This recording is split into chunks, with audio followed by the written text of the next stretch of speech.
Hello everyone, and welcome back to my channel. In today's video, we delve into a topic that directly affects your system's performance and disk usage, which is the Windows paging file, also known as virtual memory. Windows typically automatically manages this hidden file, Pagefile.sys, using it as a primary buffer to expand physical RAM, prevent crashes, and store vital data such as crash logs. However, automatic isn't always the best solution, especially if you're short on disk space, want better control over your system's resources, or are simply looking to free up a few extra gigabytes on a smaller disk.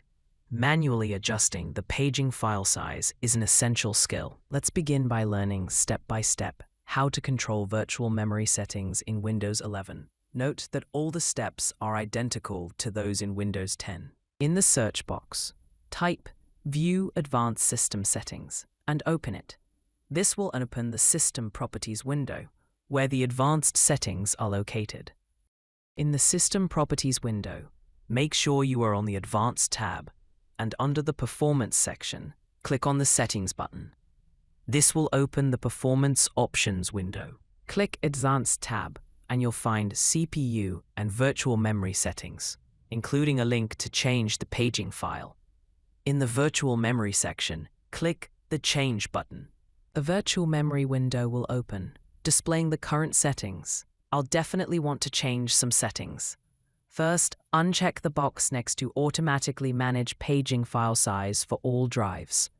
Turning this option off allows you to set custom sizes instead of letting Windows control them automatically. Then select the drive you want to modify.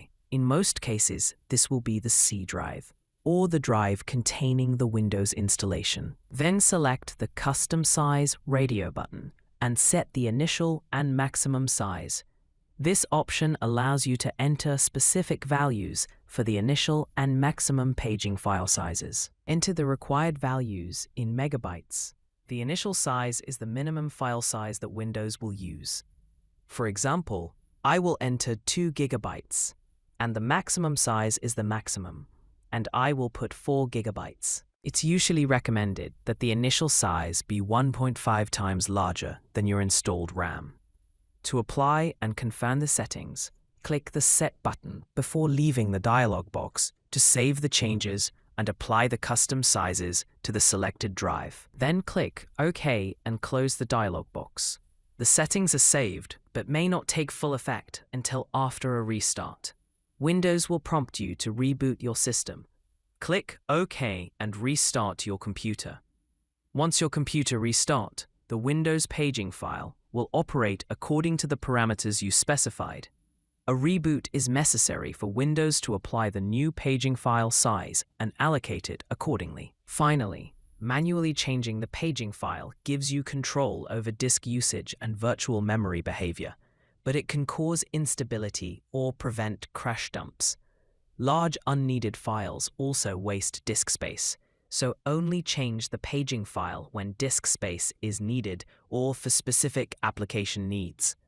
If you liked this video, click the like button and don't forget to subscribe to my channel for more Windows tips. Thanks for watching and see you in the next video.